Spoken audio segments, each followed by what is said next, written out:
Hello दोस्तों, एक और नए वीडियो में आप सभी का स्वागत है। दोस्तों आज हम इस वीडियो में 10th एग्जाम 2023 के लिए सोशल साइंस यानी कि सामाजिक विज्ञान के मॉडल पेपर का ऑब्जेक्टिव क्वेश्चंस बताने वाले हैं। तो आप लोग इस वीडियो को लास्ट तक देखिएगा और एकदम एक एक क्वेश्चंस को मुंह याद कर लीजिएगा, क्योंकि इस बार हम लोगों को 400+ का टारगेट रह कर पढ़ाई करना है, ताकि एग्जाम में हम इस बार 400+ नंबर ला सके। क्योंकि पिछले साल बहुत सारे छात्रों ने 400+ नंबर लाए थे, तो इस बार दोगुना होना चाहिए। ठीक है, तो सब लोग इस वीडियो को लास्ट तक देखिएगा और एक एक क्वेश्चंस को मुंह ज़बानी याद कर लीजिएगा। समझ लीजिए कि यही क्वेश्चंस आपके एग्जाम 2023 में पूछेगा 10th में। ठीक है, तो चलिए हम वीडियो को स्टार्ट करते हैं। सबसे पहले तो आप लोग टेलीग्राम ज्वाइन जरूर कर लेना। अगर टेलीग्राम ज्वाइन करते हो तो आप लोग को वहाँ पर डेली टेस्ट लिया जाएगा, ताकि आप एक भी ऑब्जेक्टिव क्वेश्चंस को भूल ना पाओ। ठीक है, जिसके चलते आप 400+ का टारगेट रखेंगे तो वो पूरा हो जाएगा। और हर सब्जेक्ट का यहाँ पर आपको ऑब्जेक्टिव क्वेश्चंस बताया जाएगा, साथ में सब्जेक्टिव क्वेश्चन। इसलिए इस बार हम अलग ही आप लोगों के लिए प्लान बनाए हैं, ताकि आप सभी को ऑब्जेक्टिव सब्जेक्टिव सब कुछ मिले और पहले से ही आप लोग तैयारी करके रखें, ताकि 400+ का इस बार हमारा टारगेट पूरा हो जाए। ठीक है, तो चलिए हम वीडियो को स्टार्ट करते हैं और एक एक ऑब्जेक्टिव क्वेश्चन को आप लोग याद रखिएगा। ठीक है, देखिए यहाँ पर पहला नंबर ऑब्जेक्टिव क्वेश्चंस पूछा जा रहा है कि बोल्शेविक क्रांति कब हुई थी। यहाँ से एक एक प्रश्न एग्जाम में 2023 में पूछेगा, एकदम याद रखना। ठीक है, तो बोल्शेविक क्रांति नवंबर 1917 ईस्वी में हुई थी। आंसर आपका बी नंबर वाला होगा। नवंबर 1917 ईस्वी में बोल्शेविक क्रांति हुई थी, एकदम याद रखना, भूलना मत। अगला प्रश्न देखिए, अगला प्रश्न आपसे पूछा जा रहा है कि हिंद चीन पहुँचने वाले प्रथम व्यापारी कौन थे। हिंद चीन पहुंचने वाले प्रथम व्यापारी का नाम आपको बताना है, तो पुर्तगाली थे। हिंद चीन पहुंचने वाले प्रथम व्यापारी कौन थे, तो पुर्तगाली। आंसर क्या होगा? आंसर आपका सी नंबर होगा, एकदम भूलना नहीं है। आंसर क्या होगा? सी नंबर वाला होगा, भूलना नहीं है। अगला क्वेश्चन देखिए, असहयोग आंदोलन का प्रस्ताव कांग्रेस के किस अधिवेशन में पारित हुआ। असहयोग आंदोलन का प्रस्ताव कांग्रेस के किस अधिवेशन में पारित हुआ, तो आपका आंसर होगा सितंबर 1920 कलकत्ता। आंसर आपका ए नंबर वाला होगा। क्या होगा? आंसर आपका ए नंबर वाला हो जाएगा, एकदम भूलना नहीं है। आंसर आपका ए नंबर वाला होगा। और सब लोग ईमानदारी से वीडियो को लाइक कर देना, सब लोग ईमानदारी से लाइक कर देना। और जो लोग पहली बार आए होंगे चैनल पर, चैनल को सब्सक्राइब भी कर लेना। ठीक है, अगला प्रश्न देखिए, अगला आपका प्रश्न है कि राष्ट्रीय स्वयंसेवक संघ की स्थापना कब और किसने की। राष्ट्रीय स्वयंसेवक संघ की स्थापना कब और किसने की, तो एक बात हमेशा याद रखना, 1925 ईस्वी केबी हेडगेवार ने किया था। तो आंसर क्या होगा? आंसर आपका बी नंबर वाला सही आंसर होगा। क्या होगा? बी नंबर वाला, 1925 केबी हेडगेवार ने किया था। तो आंसर याद रखिएगा, बी नंबर वाला। अगला प्रश्न देखिए, अगला प्रश्न है इंग्लैंड में सभी स्त्री एवं पुरुषों को वयस्क मताधिकार कब प्राप्त हुआ। तो 1881 ईस्वी में। कब हुआ था? तो 1881 ईस्वी में, याद रखना है। ठीक है, अगला क्वेश्चन देखिए, अगला क्वेश्चन से कौन सा सामाजिक वर्ग बुद्धिजीवी वर्ग के रूप में उभर कर आया। कौन सा सामाजिक वर्ग बुद्धिजीवी वर्ग के रूप में उभर कर आया, तो आपका क्या होगा? श्रमिक वर्ग होगा शायद। हाँ, श्रमिक वर्ग हो जाएगा। आंसर आपका सी नंबर होगा, श्रमिक वर्ग। ठीक है, अगला क्वेश्चन देखिए, अगला क्वेश्चन से प्राचीन काल में किस स्थल मार्ग से एशिया और यूरोप का व्यापार होता था। एशिया और यूरोप का व्यापार होता था, तो रेशम मार्ग है, रेशम मार्ग, सूती मार्ग है, उत्तरा पथ है, दक्षिण पथ। तो ये आपका आंसर बी नंबर का रेशम मार्ग का आंसर क्या होगा? रेशम मार्ग, ऑप्शन नंबर बी हो जाएगा। ठीक है, अगला क्वेश्चन देखिए, अगला क्वेश्चन से आपका आर्थिक संकट के कारण यूरोप में कौन सी नई शासन प्रणाली का उदय हुआ, तो फांसीवादी शासन प्रणाली। आंसर आपका सी नंबर वाला होगा। क्या होगा? फांसीवादी शासन प्रणाली। ठीक है, फांसीवादी, तो यहाँ पर फांसीवादी और लोकतांत्रिक शासन प्रणाली। आर्थिक संकट के कारण, तो हमको लगता है कि इस क्वेश्चन में थोड़ा डाउट है। आर्थिक संकट के कारण यूरोप में कौन सी नई शासन प्रणाली का उदय हुआ, तो ये ऑप्शन नंबर ए नहीं होगा, ना ही बी होगा तो बी और सी में से कोई होगा। लोकतांत्रिक शासन प्रणाली, हमको तो लगता है लोकतांत्रिक शासन प्रणाली होगी, लेकिन कोई जगह फांसीवादी दिया है। तो इसका आंसर हम आपको कमेंट करके रुकिए, अभी बता रहे हैं। ठीक है, इस क्वेश्चन को पहले एक बार बढ़िया से देख लेने दो। ठीक है, क्योंकि एक किताब में फांसीवादी दिया तो एक में लोकतांत्रिक दिया, इसको कन्फर्म कर लेने दो। ठीक है, अगला क्वेश्चन देखो, अगला क्वेश्चन कह रहा है कि किस पत्र ने रातों रात वर्नाक्यूलर प्रेस एक्ट को एक्ट से बचाने के लिए अपनी भाषा बदल दी? तो वह है अमृत बाजार पत्रिका। वो कौन है? तो अमृत बाजार पत्रिका। आंसर आपका सी नंबर वाला होगा। क्या होगा? सी नंबर वाला। अगला क्वेश्चन देखिए, अगला क्वेश्चन है किसने कहा मुद्रण ईश्वर की महानतम देन है, सबसे बड़ा तोहफा? किसने कहा? तो मार्टिन लूथर किंग ने कहा था। आंसर आपका बी नंबर वाला होगा। क्या होगा? मार्टिन लूथर किंग ने ही कहा था। आंसर आपका बी नंबर वाला होगा। अगला क्वेश्चन है सोनापी कृषि किस राज्य में प्रचलित है? सोनापी कृषि किस राज्य में प्रचलित है? तो सोनापी कृषि उत्तराखंड राज्य में प्रचलित है। कहाँ पर? उत्तराखंड राज्य में। आंसर आपका डी नंबर वाला होगा। उत्तराखंड राज्य में सोनापी कृषि प्रचलित है। अगला क्वेश्चन देखिए, काफ़ी हल्का क्वेश्चन पूछा है। प्राणियों के शरीर में कितना प्रतिशत जल की मात्रा निहित होती है? तो 65%। किसी भी मनुष्य के शरीर में 65% जल की मात्रा उपस्थित रहता है। तो आंसर आपका सी नंबर वाला होगा। अगला क्वेश्चन, वन संरक्षण एवं प्रबंधन की दृष्टि से वनों को कितने वर्गों में वर्गीकृत किया गया है? तो 3 वर्गों में। कितने? 3 वर्गों में बांटा गया है। आंसर आपका बी नंबर होगा। कितने? 3 वर्गों में, याद रखिएगा। अगला क्वेश्चन है एक एनजीओ की वानिकी रिपोर्ट के अनुसार 1948 में विश्व में कितने हेक्टेयर भूमि पर वन का विस्तार था? तो 4 अरब हेक्टेयर, यानी कि 400 करोड़ हेक्टेयर, यानी कि इसका मतलब हुआ 4 अरब हेक्टेयर।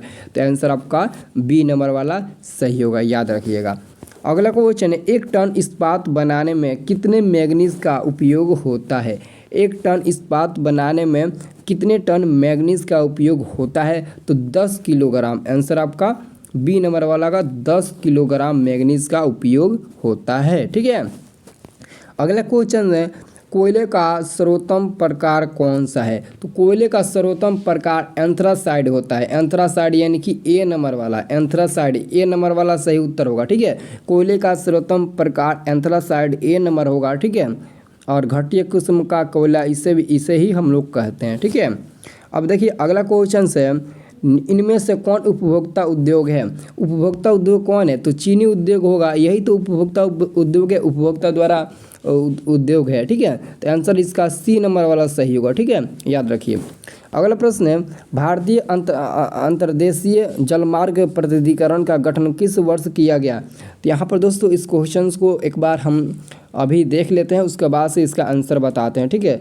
इसका आंसर 1986 दिया, 1988, 1989, 1985। तो इसका राइट आंसर होगा 1985 ईस्वी। ऑप्शन नंबर डी होगा। क्या होगा? इसका आंसर हो जाएगा डी नंबर 1985 ईस्वी में, याद रखिएगा। अगला क्वेश्चन है पाइराइट किस खनिज का उदाहरण है? पाइराइट किस खनिज का उदाहरण है? बहुत ही हल्का क्वेश्चन से, बहुत ही मतलब कि समझ लीजिए इसका आंसर ना ही सी होगा ना ही डी होगा। धात्विक और अधात्विक में एक बार आप लोग चूज करिए तो इसका आंसर क्या हो सकता है? ए हो सकता है कि बी हो सकता है? जल्दी से फटाक से कमेंट करके बताइए। तो बहुत ही हल्का क्वेश्चन से। देखिए अब अगला क्वेश्चन देखिए। अगला क्वेश्चन कह रहा है कि 2001 की जनगणना के अनुसार बिहार की नगण्य आबादी है 20.5%, 15.5%, 10.5%, 25.5%। तो ये तो हमको लगता है डी नहीं होगा और ना ही बी होगा। होगा तो ए और सी में से कोई होगा। तो देखते हैं इसका आंसर क्या होता है। तो आपका सही उत्तर यहाँ पर ऑप्शन नंबर सी होगा 10.5%। ठीक है। आंसर क्या होगा? 10.5% और 10% कहे तभी भी चलेगा। आंसर आपका सी नंबर वाला होगा। अगला क्वेश्चन देखिए। अगला क्वेश्चन कह रहा है कि निम्नलिखित व्यक्तियों में से कौन लोकतंत्र में रंगभेद के विरोध नहीं थे? रंगभेद के विरोध नहीं थे तो वो थे जेड गुडी। उनका नाम क्या था? जेड गुडी। ऑप्शन नंबर डी होगा। जेड गुडी का नाम आप लोग याद रखिएगा सभी लोग। ठीक है। अगला प्रश्न देखिए। अगला प्रश्न कह रहा है कि सांप्रदायिक राजनीति किस धारणा पर आधारित है? एक धर्म दूसरे धर्म से श्रेष्ठ है। और देखिए विभिन्न, यही आपका आंसर हो जाएगा। ए नंबर वाला ही आंसर होगा। सब लोग याद रखिएगा, ए नंबर वाला ही आंसर हो जाएगा। ठीक है। अगला क्वेश्चन है संघ सरकार का उदाहरण है। संघ सरकार का उदाहरण क्या होता है? अमेरिका। कौन सा देश होता है? अमेरिका। आंसर होगा ए नंबर, अमेरिका देश का नाम याद रखिएगा। अगला क्वेश्चन है, भारतीय लोकतंत्र में सत्ता का विरोध जन आक्रोश किस दशक से प्रारंभ हुआ? किस दशक से प्रारंभ हुआ? तो भूमंडलीकरण की शुरुआत 1990 दशक हुआ था, लेकिन भारतीय ये कह रहा है जो क्वेश्चन, उसका आंसर होगा 1970। क्या होगा? 1970 के दशक। बहुत ही इंपॉर्टेंट क्वेश्चन है। अगर आप लोग मेहनत नहीं करिएगा तो 400+ का टारगेट कैसे पूरा होगा? इसलिए इस पहले से ही आप लोग 400+ का टारगेट रखकर पढ़ाई करिए, आपका 400+ नंबर जरूर आएगा। नंबर दोस्तों एकदम आ जाएगा, बशर्ते आप लोगों का तैयारी चाहिए वो अच्छा होना चाहिए। पहले से ही आप हर सब्जेक्ट का पूरा ऑब्जेक्टिव क्वेश्चन याद करिए ना, ऑब्जेक्टिव से ही आप 400+ नंबर ला सकते हैं। और सब्जेक्टिव हमारे ऊपर छोड़ दो, हम आपको PDF दे देंगे, बस आप लोग टेलीग्राम ज्वाइन कर लेना। टेलीग्राम पर फ्री में हम आपको सब्जेक्टिव क्वेश्चन देंगे हर सब्जेक्ट का, ठीक है? बस आप लोग टेलीग्राम ज्वाइन कर लो, ठीक है? वहाँ पर आपको फ्री में मिलेगा, एकदम वही सब्जेक्टिव क्वेश्चन मिलेगा जो आपके बोर्ड में एग्जाम में आने वाला है, ठीक है? चिपकू आंदोलन निम्नलिखित में से किससे संबंधित है? चिपकू आंदोलन, तो पेड़ बचाने से, आंसर आपका ए नंबर होगा। पेड़ बचाने से चिपकू आंदोलन संबंधित है। अगला क्वेश्चन है, ताड़ी विरोधी आंदोलन निम्नलिखित में से किस प्रांत में शुरू किया गया? तो आंध्र प्रदेश, आंसर होगा सी नंबर आंध्र प्रदेश, ठीक है? ताड़ी विरोधी आंदोलन निम्नलिखित में से आंध्र प्रदेश से शुरू किया गया था, आंसर आपका सी नंबर वाला होगा। अगला प्रश्न है, राजनीतिक दलों का नींव सर्वप्रथम किस देश में पड़ी थी? तो ब्रिटेन देश में, आंसर आपका ए नंबर होगा, ब्रिटेन देश में पड़ी थी, ठीक है? याद रखना। अगला क्वेश्चन है, गठबंधन की सरकार बनाने की महत्तम संभावना किस प्रकार की दलीय व्यवस्था में रहती है? तो बहुदलीय व्यवस्था में रहती है। बहुदलीय यानी कि आंसर होगा सी नंबर, बहुदलीय व्यवस्था में रहती है। अगला क्वेश्चन है, निम्नलिखित में से कौन सा राष्ट्रीय दल नहीं है? तो लोक जनशक्ति पार्टी, यह राष्ट्रीय दल के अंतर्गत नहीं आता है, तो आंसर आपका सी नंबर वाला होगा। अगला क्वेश्चन है, इनमें से किस देश में मिश्रित अर्थव्यवस्था है? इनमें से किस देश में मिश्रित अर्थव्यवस्था है? तो आंसर आपका सी नंबर वाला होगा, भारत में, ठीक है? भारत देश में मिश्रित अर्थव्यवस्था है, आंसर आपका सी नंबर सही हो जाएगा। अगला क्वेश्चन है, इनमें से किसे पिछड़ा राज्य कहते हैं? तो सभी को पता होगा कि बिहार राज्य को पिछड़ा राज्य के नाम से जानते हैं। बिहार राज्य को पिछड़ा राज्य के नाम से जानते हैं। अब हमें कोई कमेंट करके बताओ कि क्यों हम लोग पिछड़ा राज्य बिहार को ही कहते हैं, क्यों कहते हैं? बताओ, एग्जाम में भी पूछ सकता है।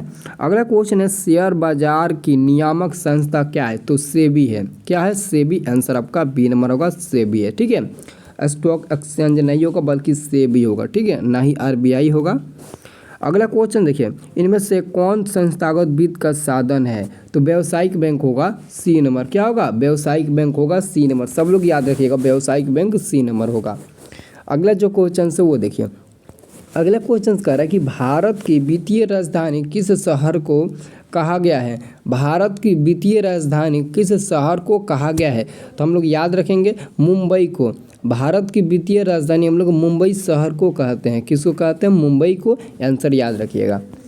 अगला क्वेश्चन है, इनमें से कौन बीमारू राज्य नहीं है? तो देखिए ऑप्शन का आंसर आपका कर्नाटक आंसर होगा, क्योंकि कर्नाटक जो बीमारू राज्य के अंतर्गत नहीं आता है। इसमें एक और क्वेश्चन पूछता है जिसमें कर्नाटक ऑप्शन में नहीं रहता है लेकिन ऑप्शन में उत्तर प्रदेश रहता है, तो उत्तर प्रदेश पर टिक लगाइएगा।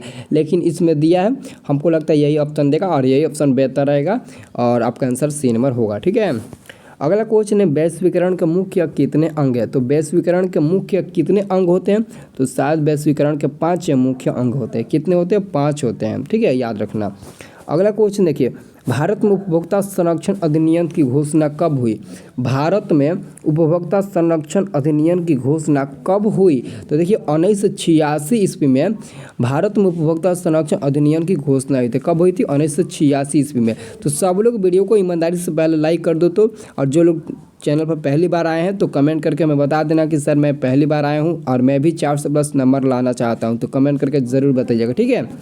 अगला क्वेश्चन देखिए, अगला क्वेश्चन है, सर्वभूषणों की प्रसिद्धता को सुनिश्चित करने के लिए किस मान्यता चिन्ह का प्रयोग किस मान्यता प्राप्त चिन्ह का होना आवश्यक है? तो हॉलमार्क होगा। क्या होगा? हॉलमार्क, आंसर आपका बी नंबर होगा, हॉलमार्क, ठीक है? याद रखिएगा। अब देखिए अगला प्रश्न है, नदियों में बाढ़ आने का मुख्य कारण क्या है। तो एक बात याद रखिएगा, ये जो ऑप्शन नंबर डी दिया है ये आंसर गलत दिया है। नदियों में बाढ़ आने का मुख्य कारण सभी होता है, जल की अधिकता, वर्षा की अधिकता, नदी की तली में अवसाद के जमाव ये सभी होता है, लेकिन ऑप्शन में इनमें से सभी नहीं दिया है। तो जब ऑप्शन में इनमें से सभी दिखेगा तो हम लोग उस पर टिक लगाएंगे, लेकिन ऐसे हम लोग आंसर इसका ये नहीं दे सकते हैं, क्योंकि जल की अधिक के कारण भी बाढ़ आ सकता है और वर्षा जब अधिक होगी तभी तो बाढ़ आ सकता है। इसलिए यहाँ पर ऑप्शन नंबर जो डी है इसमें इनमें से सभी होना चाहिए। ठीक है, आपके एग्जाम में देगा। अब देखिए अगला क्वेश्चन है, भूकंप प्रभावित क्षेत्रों में भवनों की आकृति कैसी होनी चाहिए। तो भवनों की आकृति कैसी होनी चाहिए, तो भवनों की आकृति आयताकार होना चाहिए, ऐसे आयत के रूप में होना चाहिए ताकि वो भूकंप रोधी मतलब भूकंपों को रोक सके। एक बात हमेशा याद रखना, इसका आंसर जो होगा ना वो आपका आंसर डी नंबर होगा। ठीक है, तो आप लोग क्या करिए, सब लोग टेलीग्राम ज्वाइन कर लीजिए, इस क्वेश्चन का एक बार टेस्ट भी दे दीजिएगा ताकि आप कभी इस क्वेश्चन को भूल ना पाए। ठीक है, एक बार अंजादी टेस्ट दे दीजिएगा ना तो कभी इस क्वेश्चंस को आप नहीं भूल पाइएगा। ठीक है, तो जाइए टेलीग्राम ज्वाइन करिए, इसका क्यूज वहाँ पर दे दिया गया है, जाकर आप आसानी से टेस्ट दे सकते हैं। और एक बार आप लोग इस वीडियो में जय माँ सरस्वती लिखकर कमेंट करिए, तो क्योंकि माँ सरस्वती की मदद से हम लोग इस बार 400+ नंबर ला सकते हैं। तो जय माँ सरस्वती का नाम लेकर सब लोग एक एक कमेंट करिए तो जल्दी से।